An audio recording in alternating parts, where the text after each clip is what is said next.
어디서는 뭐 레진 또는 인레이 뭐 덮어 씌워야 된다, 아니면 떼워야 된다, 흔히 그렇게 얘기하는 재료들이 있는데, 여기는 무조건 레진을 해야 된다, 여기는 무조건 인레이를 해야 된다, 여기는 무조건 크라운을 해야 된다, 이런 경우는 잘 없습니다.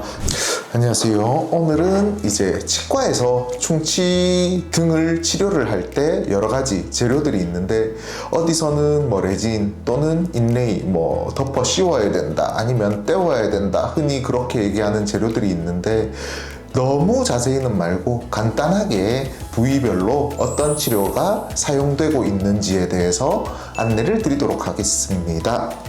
우선 첫 번째로는 치아가 잇몸과 치아의 목 부위에 깊게 패이는 경우가 있습니다. 딱딱한 음식을 많이 먹거나 양치질을 세게 하거나, 아니면은 잇몸 자체가 이제 나이가 들면서 내려가면서 뿌리 부분이 드러나게 되면 치경부라고 하죠. 여기가 이제 폭폭 패이게 됩니다. 이렇게 패이게 되면 시린 증상도 나타나고, 그리고 이런 부분들은 에나멜층, 범랑질이 없기 때문에 충치에 더 취약하게 됩니다. 이런 부위는 크게 이제 레진이나 GI라고 하는 두 가지 재료를 흔히 사용하게 됩니다.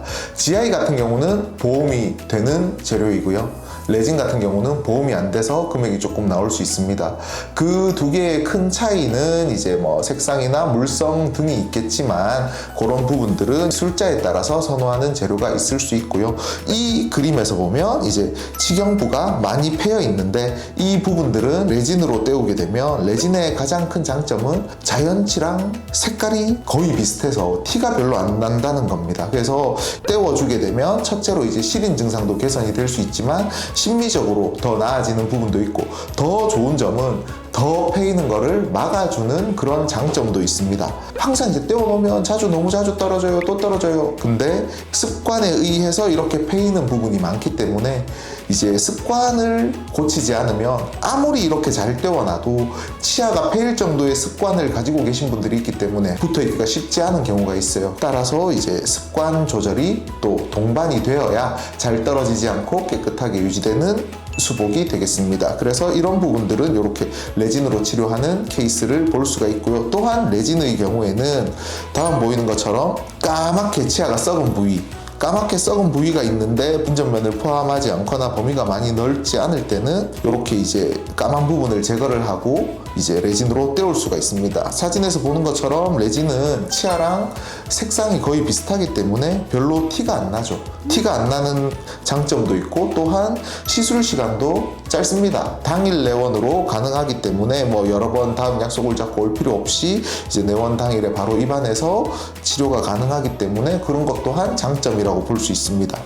좀 더 썩은 범위가 넓거나, 기존에 인레이를 하고 있는데 떨어져 나갔거나, 아니면은 인전면까지 포함하고 있거나, 이런 경우에는 인레이라는 거를 사용할 수가 있습니다. 대부분 사람들이 인레이를 해야 된다면 인레이가 뭐예요? 많이 여쭤보시는데, 지금 사진을 보면 이분 같은 경우에는 기존에 인레이를 사용하고 있다가 인레이가 떨어져 나간 상태, 그리고 하방으로 우식도 살짝 보이고 남은 세면도 보이고 해서, 이런 부분 같은 경우는 물론 이제 제거를 하고 레진으로도 치료가 가능하긴 하지만, 범위가 넓거나 이제 또 물성이 좀 더 단단하거나, 그리고 좀 더 이제 심미적인 제거도 원한다면 이렇게 인레이를 쓰게 되면 옆에 치료 후에 보이는 사진처럼 거의 이제 티가 안 나게 이렇게 치료가 가능합니다. 인레이의 장점은 이제 물성이 좀 더 단단하고 기공소에서 만들어 오기 때문에 이제 좀 더 적합도나 뭐 여러 가지 이제 장점이 있겠지만, 한 번 더 내원해야 되는 단점이 있는데, 요즘에는 이제 뭐 3D 스캔이나 뭐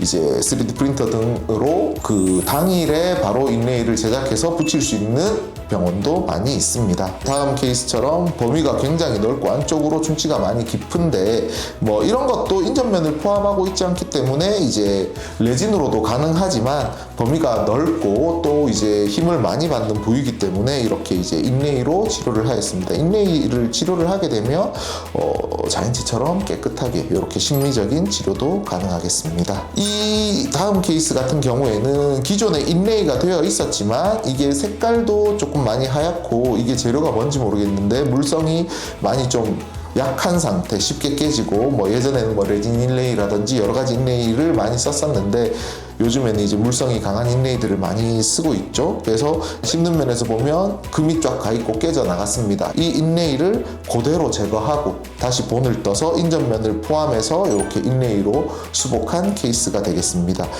이렇게 보면 인레이는 본을 떠서 모델에서 이제 제작을 하기 때문에 치아 사이의 인전면을 정확하게 이제 만들어낼 수가 있어서 붙이고 나면 치아 사이에 음식물이 끼거나 뭐 이런 것들에 대해서 이제 예방도 가능하고 좀 더 이제 모양이나 이런 것들을 정확하게 제작을 해서 붙일 수 있는 장점이 있겠습니다.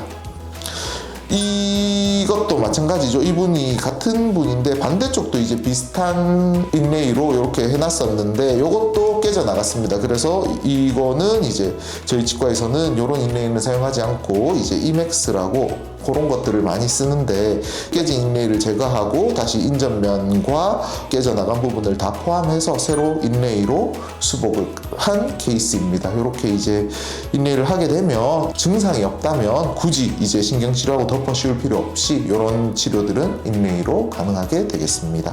이 케이스 같은 경우에는 이제 제일 처음 사진을 보면 제2 소구치와 제1 대구치 사이에 뭔가 까맣게 비쳐 보입니다. 이게 자세히 보이진 않지만 살짝 까맣게 비쳐 보이는데 이런 경우에는 그 사이가 음식물이 낀 채로 놔두게 되면 썩게 됩니다. 썩었는데 그냥 봤을 때는 잘 안 보이지만 뭔가 까맣게 비쳐 보이는 이런 경우에는 사이가 썩었음을 의심해 볼 수가 있어요.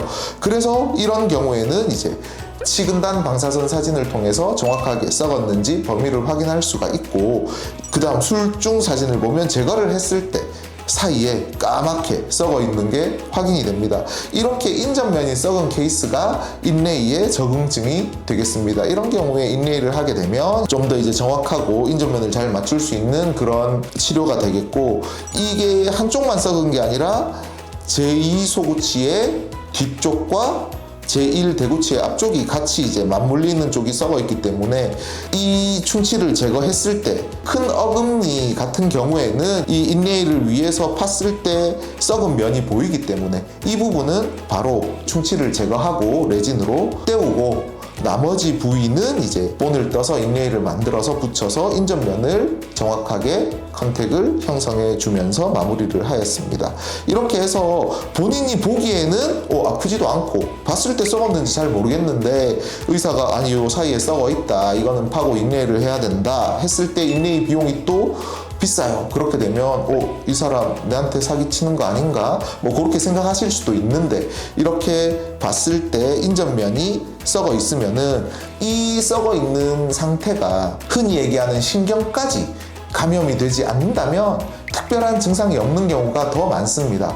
그래서 이럴 때는 증상이 없을 때 치료를 해야 레진이나 인레이 같은 수복하는 치료로 마무리를 할 수가 있고, 만약에 아파졌다, 증상이 생겼다 하면은 이제 신경까지 감염이 일어난 상태이기 때문에 보통 신경치료까지 들어가야 되는 경우가 많습니다.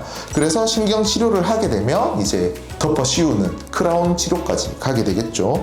크라운도 옛날에는 골드 크라운, 금리도 많이 했고, 안쪽을 메탈로 감싸서 그 위에 치아 색깔이 나는 포세린, 도자기 같은 그런 재료를 얹어서 만드는 PFM 이라는 그런 재료로도 수복을 많이 했지만, 요즘에는 이제 흔히 제일 많이 쓰는 재료는 지르코니아가 있습니다.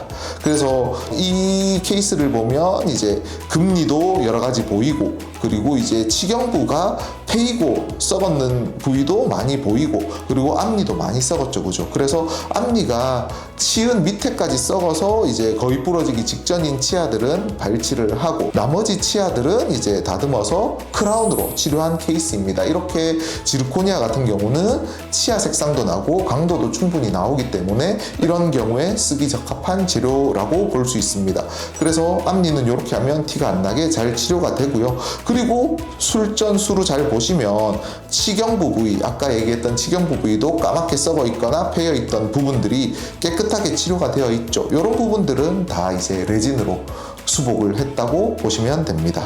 그리고 그 다음 사진을 보면 이제 크라운, 구치부 크라운이 있는데, 이런 금리 같은 경우에도 금리를 제거하고 지르코니아로 이렇게 덮어 씌우게 되면 이제 깨끗하게 수복이 될 수가 있고, 치아가 없는 자리에는 임플란트를 식립하고, 임플란트에도 이제 지르코니아 크라운이 들어가게 되면 이렇게 자연치와 비슷한 양상의 이런 크라운 수복을 할 수가 있겠습니다. 그리고 이제 그 앞에 보이는 까맣게 직영부가 썩어 있는 부위들은 레진으로 치료를 하게 되면 이렇게 깔끔하게 회복을 할 수가 있겠습니다. 너무 자세하게 설명을 드리진 않았지만 크게 레진, 인레이, 크라운 등에 대해서 한번 케이스랑 함께 얘기해 봤고, 이런 부분들이 뭐 무조건 정답이다, 여기는 무조건 레진을 해야 된다, 여기는 무조건 인레이를 해야 된다, 여기는 무조건 크라운을 해야 된다, 이런 경우는 잘 없습니다. 그냥 이제 전체적으로 치료 계획과 그런 방법에 대해서 충분히 상의한 후에